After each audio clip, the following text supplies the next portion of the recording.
Meadows Elementary School, which is no longer in use. That's just a facility that we're using very close by here. This is for students, it's for staff, it's for anyone who lives in this area. It's for anyone who's feeling the pain of this. We have a lot of resources there, people to talk to, just resources in case you want to reach out privately. We also have investigators there in case someone walks in and they end up being somebody who witnessed something that we hadn't talked to yet. So there's a lot of staff over there, and we're just trying to do the very best that we can to take care of this community, and they're suffering right now. You talked about the lockdown working. Did the shooter, or was the shooter trapped in an area, so to speak, where they could not go any past locked doors? I can't tell you that because I don't know the shooter's movements, but I do know that he tried to gain access to areas that were locked down. And those teachers and those students did their job and took into account what they've learned, and it kept them safe, for sure. Were students able to, did they encounter him? Did they see him aiming the gun at them and perhaps not shooting at them? I don't know the answer to that. We have so many students that have been interviewed because they saw something, they heard something, they believe they were shot at, and that's a lot of kids. We've done a lot of interviews, but we have more to do. I can't speak to what any one of those students actually witnessed, but we believe we have witnesses to the shootings. Can you talk about what's been found at the suspect's house? I can't talk about what's been found at the suspect's house because I don't know. But I think that they found valuable information for our case. There seems to be an issue with the reunification plans that were happening. At one point it was at one area, then it went to another. Was there any reason in particular for the confusion? I can tell you that we always said it was going to be Bergen Meadows Elementary. Kids self-deployed in all kinds of places. So it was hard to round them up. And we're not being critical of those kids who ran to neighborhoods, who ran to the rec center, ran down the street, went to the library, so they were everywhere. So unifying all of that was a bit of a challenge yesterday, and that's just going to happen. It's just chaos. And it took a while to get our arms around that, get buses to the right places, and get parents back to their kids. Is there an emergency system in place for kids just in case something like this happens? I mean, obviously it happened yesterday. Is there an emergency system in place here just in case where people could be able to meet up somewhere? I don't know that that's a hard and fast written rule on what that emergency plan looks like. They have to be fluid because every situation is different, and what might work today may not work next time. So it's just probably the framework is there, but we have to adjust to the kids and the parents who ran. Jackie, and I'm sorry, not the parents, the students. Have investigators made contact and spoken with the suspect's family, parents, guardians? Yes, our investigators have been in touch with the suspect's family. Close contact. What was the Have they route? spoken to investigators? Yes, they have. What was the route that this young man took inside the school? Great question again. I, as the PIO, do not know that. Our investigators have a really good understanding of how he moved about inside the school because we have great surveillance video, but I don't know that. Follow-up question to that, the amount of time that passed. I know yesterday you guys were saying it was really a matter of minutes since you learned about it to get here. Do you have an idea now about how long he was in the building doing this? Oh, another great question. It's a good question. I'm really sorry. I don't know how long he was in there. Okay. We got those calls so quickly starting at 12:24. It became very, very serious as the 911 calls flooded in. And that's all we need to know, that this isn't a swatting call. This is more than that. And that's why the resources that came up here as fast as they could, safely. And we were in that school very quick. And clarification about inside, outside. Of our two victims who are in the hospital, one was shot outside, one was shot inside. Is that correct? That is correct. One victim shot inside, one victim shot outside. And I know you're not a doctor. Can you speak at all about what kind of injuries, like location of gunshots? Can you speak at all to the number of shots these kids took? I don't know that. I'm hoping we need to let these families the victim families just adjust to what they're dealing with today. So we're really trying to be protective of our victims right now.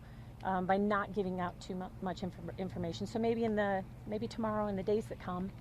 I'll follow up to the SRO question, and forgive me if you've already answered this, but should have an SRO been there? I know you said they left to do something. It sounds like it was okay for them to do that. Sure. But was that SRO following department policy, school policy, when they left the campus? Yes. The SRO that was sharing responsibility of Evergreen High School is allowed to come and go. He can go to lunch. He might have to handle something in the parking lot, and he might be cover on something that's happening in the neighborhood or up in the Evergreen area, a cover car for that. So no, he did not do anything wrong. Thank you for clarifying. You're welcome. What happened when law enforcement did make contact with the shooter? You said they got to him in about 5 minutes. Right. What happened? Could have even been less than that. That's just kind of an estimate. I'd like to tell you more about that, but I need to get permission to do that. It's a lot, but I'd love to be able to tell you that story. Maybe I can do that later. Okay. And a Any follow-up idea how to- long the school will be closed? Not going to read. The Evergreen High School will not be open this week. It's a guesstimate. Maybe next week. We have a lot of work to do, and probably a few things that they'd like to do aesthetically to make that just a more healthy environment for the kids and the teachers. So I just don't know. Was there body-worn camera video that will show at some point the officer's encounter with the shooter? Yes. It was. I don't know that it will be released right now. I know that it won't be released right now. How about that? Yes. But I do think that there's absolutely, there's body cam footage just showing more specific detail about the encounter. And I know that you said that you can't say much about that encounter, but can you tell us if there were commands or was there a conversation of some kind that took place between that officer and the shooter? I've got to get some better clearance and permission to do Okay. that. I understand that that's something you'd really like to have, so I'll see if I can get clearance for it. Once again, for clarification, for if anybody wants to go pick up their car, to be at Bergen Meadows. Bergen Meadows Elementary, you got to have a key. If the key that you need for your car is in your locker, we're not letting anyone in. But if you have a key, and we want one person, the driver, we'll bus him to the school because that area is completely cleared now. When you say there are things to maybe do with the school aesthetically to make students feel better, can you describe what that is? Or- That would be broken windows, lockers that have sustained gunshots. I think that we have fluids that need to be cleaned up, some of that kind of thing. So it sounds like there were students and teachers hiding in locked areas as No this question. shooter was going through. No question. I can't praise the staff and the students enough for doing what they learned to do, whether it was 10 years ago, 15 years ago, or it was something they learned at their first day of class here. They did the right thing. They locked down, and I'm not judging anyone who fled, but lots and lots of kids and teachers locked down in those rooms, did what they were supposed to do, and we know that it saved lives. That's it. They're heroes, Have you found a our motive? teachers. Have you found a motive at all? Looking at a motive, but we don't have one yet. Have you heard the stories about the neighbors who took in kids? What do you make of that? People opening doors saying, Yeah. I'm in my basement. That to me sounds like Evergreen. Evergreen is still a smaller community. They're a tight community. Man, they're going to take care of their kids. If they're home, they're taking them in. Yeah. Jackie, do you believe the shooter was trying to carry out a mass shooting with all the ammunition brought? I have to believe when you bring a gun to school and you continue to fire and reload and fire and reload, that you are on a mission. And we are grateful that he was less successful, but we're devastated that he was successful at all. Did you mention how many rounds of ammunition he had? How many? No. No, I don't know the amount of ammunition. What- Quite a bit. When the school opens, what's going to be the plan for SROs? Is there going to be a full-time one that will be hired immediately? Or what is the plan? Is it still going to be part-time? Another great question. I have to believe that we're going to have additional resources here for the kids as long as we need to. There may be a plan for us to put somebody more permanently up there. We'll talk about it. Well, for surrounding schools, do they have SROs? Yeah, Are they also it's part-time? shared. It's still a shared responsibility. Not every school has a full-time SRO. Well, I guess just for those who are wondering at home that you've seen something like this happen, why is it not full-time? Is there an issue with funding? What is the issue why there isn't full-time SROs? The only reason there wasn't a full-time here is because she's on light duty. So we were sharing responsibility at that school. When you say light duty, what do you mean by light duty? It's about as far as I can go with that. Okay. Can you talk about what kind of radicalization you experienced? I don't know that. It was stated to us specifically that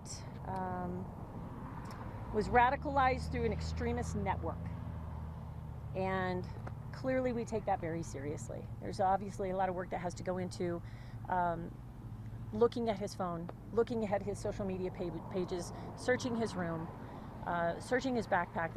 Searching his locker. There's a lot of places to look that we hope will just give us better information as to what he was attempting to do, and maybe the why.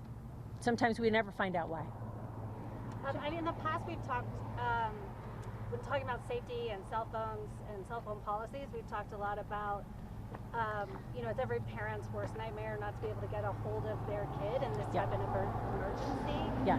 One of the reasons that we've heard, like from Jeff Pearson and some of the school resource officers, is we don't want kids on their cell phones when something like this happens to jam up the networks. Sure. What is the learning from that? Was there any problem with students and cell phones and families reuniting? Not that I know of. You know, if you look way back into Columbine, a lot of kids didn't have phones back then. And the chaos that creates when you can't connect with your child. And we know that today, you're hard pressed to find a child who doesn't have a phone. And I know a lot of kids reached out to their parents, so there was immediate relief, but hearing your kid is okay isn't enough. You need to hold your child. So it was still working really hard to get them connected.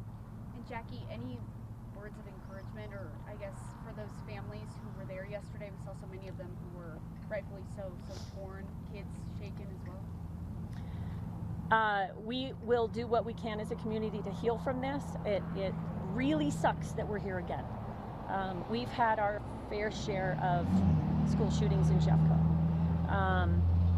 But we are going to do everything that we can to help these kids heal, to help the teachers and the parents get back to life, and a lot of that is just going to take time, but the resources are available, and we are encouraging everyone to use them.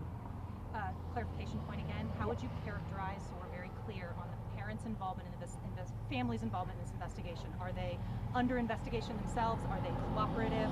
I'll let you use your words. Where they fit into this storyline? We are in contact. You're talking about the suspect's parents. Family, parents, I assume is the right word here. They have been cooperative.